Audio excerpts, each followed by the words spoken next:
The people I miss at Formula One. It was the headline of a post I put up earlier this week on my Instagram page. Well, didn't it take off? Lots of comments, lots of good memories, a few angry people as well. So I thought I'd go into detail in this video about why I miss these people.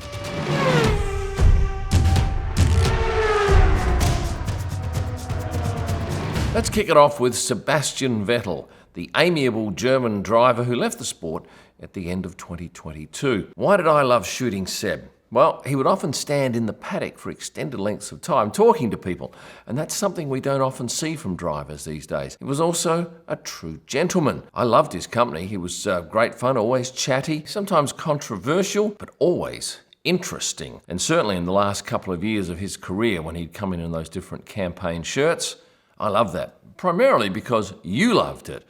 And as you probably realise as a businessman, my job is to find stuff you're interested in and post it. What was my most popular picture of Seb? This one, after the Silverstone Grand Prix, where I got the tip-off that he'd be collecting rubbish in the grandstands across from the main straight. I was the only photographer, apart from his team photographer, out there documenting the event. He didn't want any publicity for it. That's not why he did it. I take my hat off to him. I found him to be an absolute delight to be around and certainly a joy to photograph.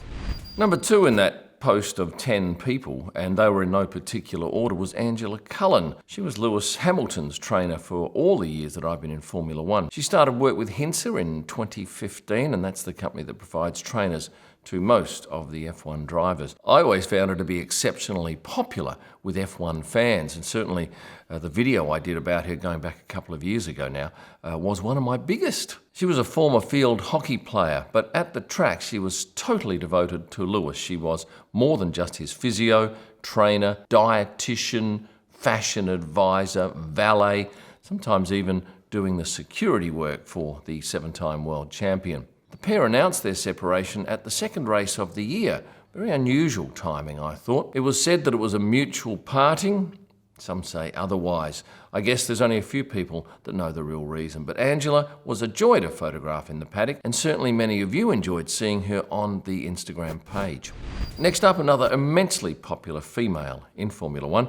This is Britta Ruska. What a character she was. She was Sebastian Vettel's right-hand woman for more than a decade. The pair got on famously, although I never saw them express any emotion. There was never any hugs or high fives in the paddock until that last race of last year when Britta met Seb out the back of the FIA garage after his last race, and there was a warm embrace. I love photographing Britta. She was always worried, I don't look good in this photo, but I thought she looked great, and certainly you as a member of the public loved seeing her on the Instagram channel, and she would often give me some great insights into where he was going to be at what time, what type of shirt he was going to be wearing. Could I please give it some exposure? So I missed that, although she did pop up in Britain at the Grand Prix when she was there to do some, recce on the Goodwood Festival of Speed, and I caught her walking on Seb's number 5.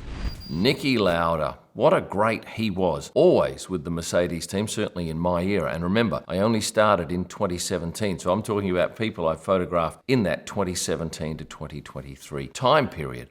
This is one of my favourite shots of the great man. Taken in Canada. He was at the back of one of the makeshift hospitality suites, which were quite basic there. And he just happened to look at me at the right moment, and I got this glorious picture of the man. I only spoke to him a couple of times, but he was always warm and friendly, and signed this particular photo here for me for my wall. Next up, Roman Grosjean. Now, I got to know his trainer, Kim Keedle, pretty well, and going back to 2019, I think it was, I got him to pose for this shot with this probe lens, which allows me to get right close to his eye, and I wanted this reflection of the Haas logo in his eye. Now, from that moment, he liked that photo, and his trainer, Kim Keedle, a friend of mine, an Australian, actually suggested that we get together and have a chat. So I had lunch with him, or dinner, I think, one night in the motorhome of Haas, and it was agreed that I'd do some work for him on social media and photographing him. I got on famously with him. I thought he was a lovely guy, and some of you do not like him, or did not like him at the time, but I only found him to be a true gentleman. He still pops up at Formula One races doing some commentary for French TV networks, and I've also photographed him at IndyCar on 2 occasions and had a chat with him there. A lovely guy, a handy racer, and someone I miss shooting at Formula One. And just briefly, while I have your full attention, have a look at this picture here. You can see 21 different people gathering around Carlos Sainz's car at the Italian Grand Prix recently, and this picture is now available as a signed print by me. There's only 50 copies, and you can get onto kimillman.com right now if you'd like one sent to your home or office. Here's another driver that I miss, the great Kimi Raikkonen. Just tell us why you want to go back to Sauber. Because I want to go. Now, I can tell you I spoke to him on no more than 2 occasions, and I didn't get much of a response from him either time, a smile and a nod perhaps and a couple of words, but to photograph, he was interesting. And just being in his company was quite a thrill. I remember when he won his last race with Ferrari at Cota, what a thrill it was. In fact, everybody in F1 was thrilled that day that the great Kimi Raikkonen won another race. His demeanour with the media is well reported, and I quite loved it. Kimi, you missed the presentation by Pele. Yeah. Will you get over it? Yeah, I was having a shit. Could a young driver get away with that demeanour these days? Absolutely not. But he'd done his time, he was so well respected, and as he often said, he was just there for the racing, and everything else was perhaps just a burden to the great man. I certainly miss Kimi Raikkonen. The 7th picture in that 10-picture gallery post on Instagram is of Charlotte Cena and Issa Hanez. Now, these are 2 girlfriends of F1 drivers who are no longer in the paddock. On the left, Charlotte Cena, who went out with Charles Leclerc. She is a Monegasque, used to be a neighbour of Charles. I always found her to be an absolute delight. Very down to earth. She didn't crave the attention of the media. She didn't go out of her way to court publicity, but she was very popular on the wives and girlfriend sites, as she was on my Instagram page. The last time I saw her was in Monaco this year. It was, I think, on the Thursday, and I was walking through a train tunnel, and she was jogging the other way, and at first I failed to recognise her. She smiled as she went past, and then I turned around and said, "Charlotte?" She said yes, and continued running. She has no doubt moved on, as has Issa Hanez, who used to go out with Carlos Sainz. Issa was also a delight to photograph, very fashionable. In fact, she worked in the fashion industry, and a couple of people, no, in fact, more than a couple, went crazy. Well, why are you putting ex-girlfriends' photos up on this post? Well, I like shooting them. It was my list of 10 people. It wasn't their list or your list. These are the people that I enjoyed photographing, and always they would ramp up the social media engagement on these posts.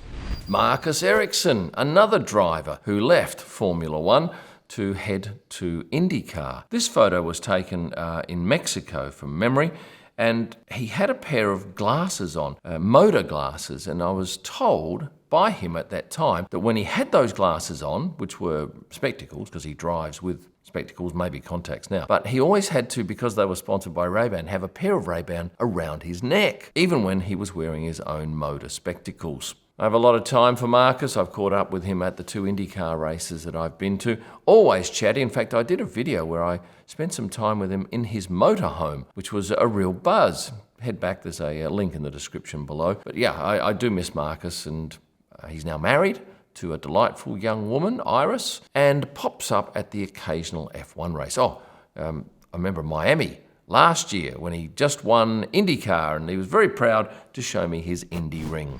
Charlie Whiting, F1's long-serving race director. He was a pillar of the sport, and while I didn't know him that well, he was certainly highly respected and a great man in Formula One. Next up, Nikita Mazepin. I do miss shooting Nikita. Now, on that post, that was probably the most commented picture of the 10. Oh my gosh, why do you like him? Well, I can only tell you that I got on well with him. He was a friend. He would often tell me interesting stuff, and we'd laugh and carry on. He was great to photograph, and I can only make my decision about people based on my interactions with them. I should say that there were more than 500 comments on that post. Natalie Pinkham said, "Thanks for posting. F1 feels a transient world at times. It's great to take a moment to be nostalgic rather than always relentlessly powering forward." Good point.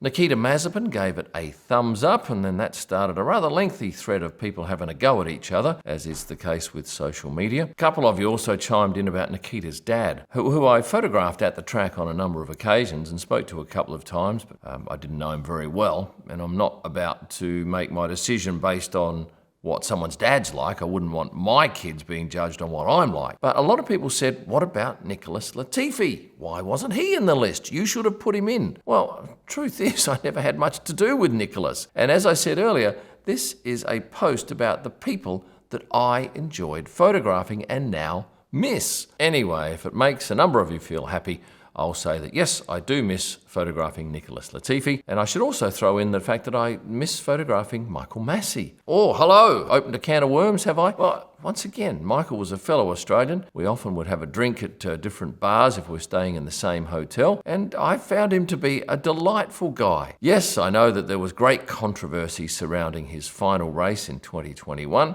That's a different matter. There were a number of comments along the lines of, why didn't you put Schumacher or Cena in there? I didn't shoot them. I've only been in the sport since 2017. I can only talk about people that I miss having photographed. Now, given you've had some free entertainment here, I'm going to ask you to do one thing for me. Subscribe. What does subscribe mean? Well, it means that you get notifications when I put up new videos. It's served up to you, so you don't miss any of them. It's well worth it, doesn't cost you a cent, or if you'd like to support the channel, become a member. You'll find all of my digital images from F1 at prostarpics.com. For a wide range of signed driver photos and pictures like this one from the Monza Grand Prix, head to kimillman.com, where you'll also find photo books, merchandise and wall art. And for my best pictures live from the track and during the week, go to Instagram and search at Kim Illman. Thanks for watching and stay passionate.